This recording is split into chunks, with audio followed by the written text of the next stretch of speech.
A true revenue organization is not a sales team. It's an architected organization where incentives, management structures, and different departments interact aligned with the buyer's journey to drive repeatability, to drive profitability and transferability of value. So many times when a company thinks about growing, the first gaze moves over to sales. We gotta push the sales teams. We need better scripts. We need more discipline. We need them to make more calls. That's the lazy way of doing things. Sales is just one function within the revenue system. A revenue organization consists of the efforts of marketing, the efforts of sales, and the efforts of customer success, aka account management, depending on the naming conventions. Also, it includes product in many cases, especially in tech companies. So all of those four departments drive revenue. Sales is just one function within that. And so our over-focus, our obsession with sales comes from that's typically where you can see results the fastest, right? It's very clear, it's very transparent. But what happens in most mid-market companies that have grown to a certain size, where you have full-fledged departments and department heads and whatnot, you find that those four departments are typically often in conflict and friction. They work in isolation. They hit their numbers in isolation. There's no unified shared mission except for, in some vague sense, to be successful. But often those departments will optimize for their own benefit. They might have a weekly meeting with the chief operating officer or the chief executive officer where they look at their isolated dashboard, the marketing dashboard that sales doesn't get to see, and where the VP of sales presents the sales dashboard that product never gets to see, and vice versa. We need to start seeing that revenue is generated along those four departments. And what that means is product will need to become way more commercial. Some companies have pricing as a responsibility for product, so that a product is deeply immersed in the market, in the competitive analysis, in what sells, what doesn't sell. And next is marketing. Marketing really needs to understand the world of the customers. Now, that sounds obvious. Why would you even need to mention this? If you have an incentive system that incentivizes volume, you tell marketing, give me 5,000 leads next month. Give me 500, give me 50, whatever it is. You now almost implement in that incentive structure malpractices. Marketing, people want to keep their job. They don't want to look bad. If they have a strong leader, that strong leader will push ideally back on this goal and will say this doesn't make sense for reasons I will explain in a moment. But by default, the marketing team will now go out and get anybody with a pulse and a credit card into the sales funnel, which will then lead to massive friction with sales, because sales leaders say, what the hell is this? I cannot work with those leads. We're wasting our time. We need to hire more people to work off all of those leads. And 90% of the day, we're just getting rejections, and the people that signed up or the leads that we got, they don't even know what this is about. They are not qualified at all. And then the sales team needs to hit their targets. And because they also don't want to lose their job, they also don't want to look bad, they will now make promises and misrepresent the product sometimes in order to make the deal. So you will end up with customers that then get onboarded and move into account management and customer success, who are already unhappy, resentful, and angry about what was sold to them basically is not what was promised to them, was not what they ultimately got. And they want to get out of the contract. And customer success basically becomes customer support and has to reactively solve all of those issues and all of those emotions and all of that anger. Now we are very far away from upselling, renewals, retentions, and getting referrals, right? So the incentive structure and treating the revenue organization as a whole, as a system, as one unified engine, that is really the key to solving all of those friction points. This is not about personalities, like some leaders sometimes want to see it. Or it seems like my VP of sales and my VP of marketing don't get along as personalities. That's not the issue here. It's about the systemic design. And too often we look at growth problems as with tactical remedies, with tactical prescriptions. Train the sales team and then everything will be better. push them harder. Get in a leader who will push them day in and day out. No more weekends, no more public holidays. Everybody has to be in the office until 10 p.m. That's not solving the issues. That's very tactical. And if you see the revenue organization as a whole, you need to think as a structural architect. And it is your role as an organizational leader to think like this. Otherwise, why are you the organizational leader? If you have an allergy against structurally architecting your organization, then maybe you should be an entry-level employee. You should not be a leader. It's your role, it's your responsibility to design the structures that make the company successful, financially, operationally, strategically, in order to reach the end game, reach the goals. And so when we build or when we design the revenue organization, we often think about what type of people do we need to hire. We need experienced people from big name brands. There's also a huge risk with this, because you might hire somebody who is used, if you're an early stage company or scale up, you might hire somebody who is coming from a big name brand, who is used to having a team of 50 employees who run all the operations for them, and all they get is reports, and then they kind of sign off and make some financial decisions. But your company stage right now might need something very different. Somebody who's hands-on, somebody who's training people, somebody who's in the field with people, right? And that might completely miss the mark. So when we start by thinking, what type of people do we need to hire? Like, how do we build this revenue organization? And we start from the outside in. We start like with some templates in our mind. We will always go wrong. We will impose something that is not relevant for the organization. It needs to start from the inside out. And the first focal point that I want to look at is actually the buyer's journey. What does the buyer experience as they interact with my company to the point that they do repeat sales with me? What do they see first? How do they gain awareness about my company? How do they express interest? What are the modalities of doing this? Do I have a website, a contact form? Am I on industry events? Am I inviting them to leadership dinners during those industry events? How do they express interest? Once they start interacting with my sales team, what does that look like? How do they experience this? How do the buyer experience this? Right? If I have like more complex deals and have multi-threading involved, meaning multiple stakeholders, multiple decision makers who need to sign off on the decision, how does this look like from a buyer's perspective? Right? Do we bring in the commercial salesperson who then talks to the lawyer? Or maybe because of understanding the buyer's experience, we might need literally a lawyer in our team who deals with the contract negotiations. So all of those questions about how to design a revenue organization really get answered by starting with the buyer's journey and not starting with some frameworks or models or templates that typically do not work in the context of a unique company, because every company is different. And so once you see the buyer's journey, the next thing you want to look at is what are actually the handover points between marketing, between sales, customer success, and if you're onboarding in between, for example, technical implementations, right? Like, what are the handover points? We want to start tracking those.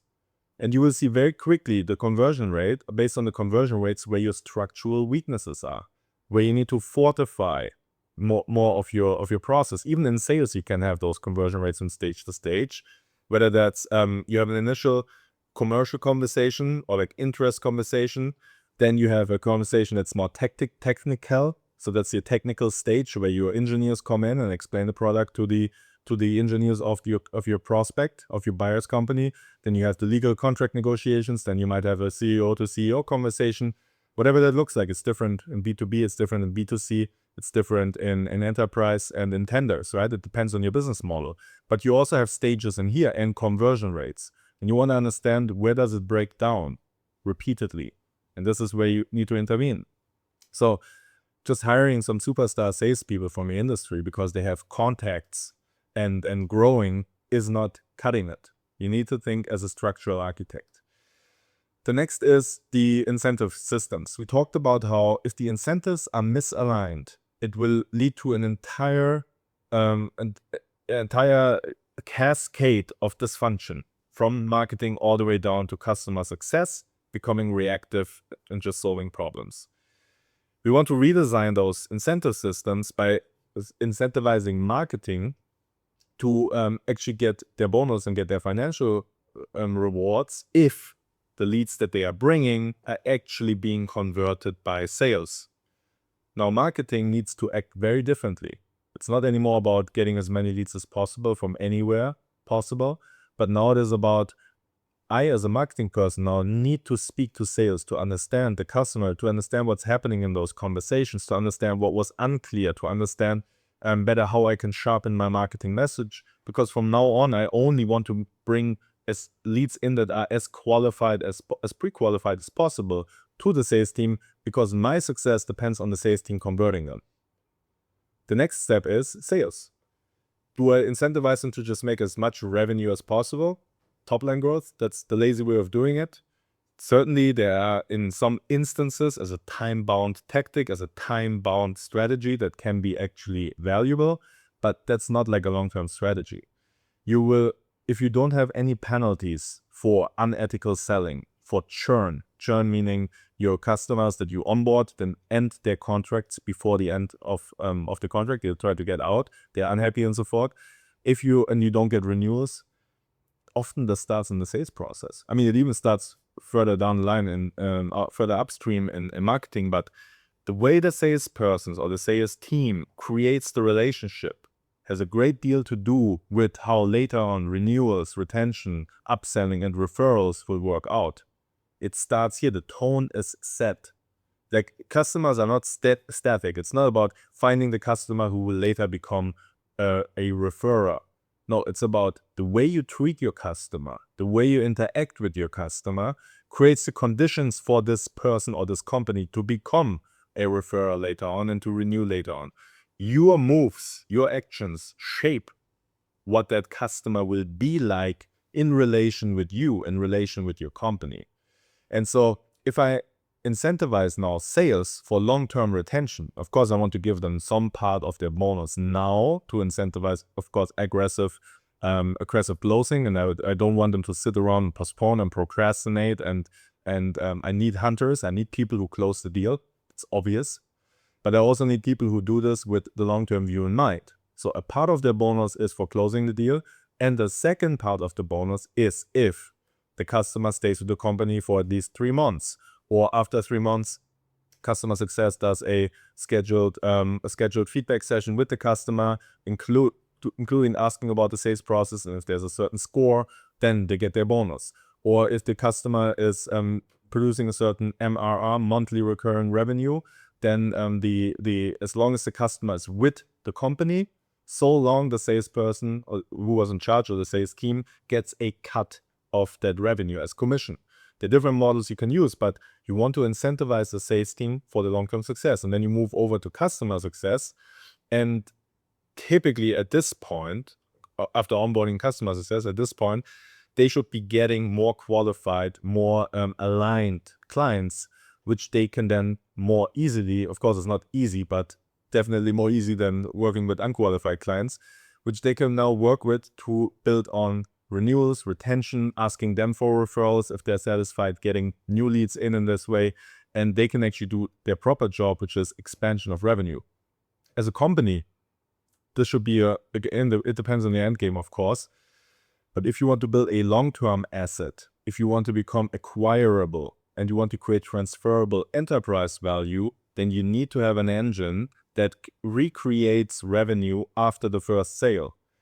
Because why is this important?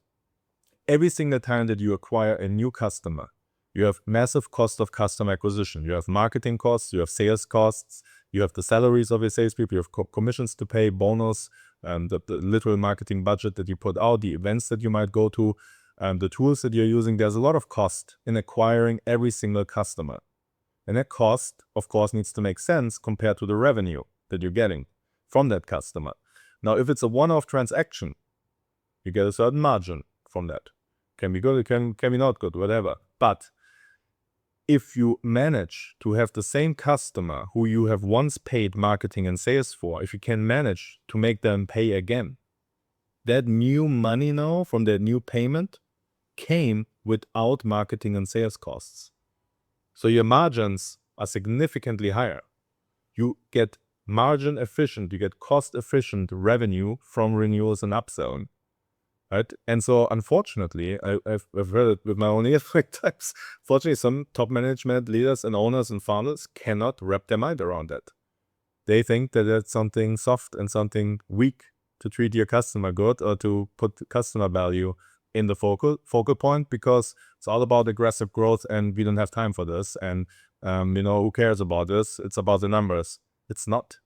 Your numbers are driven by human relationships. Your numbers are driven by reputation and trust. Your numbers are driven by customer value and by how your customers, who you should also make sure they're actually good fits for your company through what we just discussed, how they're being treated after the sale, if they want to renew. If the product, and now comes the fourth element of the revenue organization, if the product also learns from the existing customers. When we say learning, we're not saying operating as an agency that basically does whatever the client says. I want this to be developed. I want this to be developed. That doesn't work. You cannot build a roadmap, like a technical roadmap based on the whims and reaction of a customer. You can take all of this into account, but product also needs to have its own vision based on their understanding of the market, their understanding of the industry, their understanding of competitor products, their understanding of our price points, their understanding of the customers themselves, right? And so often product teams don't do that, because the self-image is we are technical. We do what we're being told to develop. And obviously that's a very disempowered posture, and a posture that then often hurts the entire if you do everything right on the revenue organization, apart from the incentive structures, aligning it across the buyer's journey, having a shared purpose, shared unified metrics that you track, you can your point of failure can still be the product. If the product doesn't add value, it's not competitive in terms of price, in terms of affordability and price value, and it doesn't really solve problems and add value to the customers, then no matter what the sales team is doing, they will always run into challenges. Product needs to be on top of their game. They need to be the first ones to understand the market, probably even better than marketing and sales. That's the ideal setup, a commercially minded product team. But this does not work if you treat every single department as an individual instance and you manage them separately. And you say, here I have my meeting with marketing, then I have my meeting with sales, then I have my meeting with customer success, then I have my meeting with product. And you treat each of them differently. They don't speak to each other. And if they do, it's more of personality clashes, which in reality are not personality clashes. Those are just the economics, the conflicts of interest based on how you set up the bonus structures and the incentive systems. You incentivized them to work in silos. Ultimately, what you also want is central visibility. And when we talk about the buyer's journey, this is a very good model to model where our conversion rates, but also where do we create value, right? Like what value is created at each stage. Now for tracking, it is important, again, to avoid the silo trap where you only track sales separately and the marketing separately. It is highly important to track those conversion rates of handovers between the departments. This is where you immediately see where the structural weaknesses are, where you can intervene. If you don't do this, or if you don't track properly, if you run the whole revenue team on gut feeling and you think it's all about just motivating people, then what will end up happening is you will be completely blindsided about where the real issues is. And the default is to basically go at the throat of sales and say, sales, you need to work harder, you need to do more.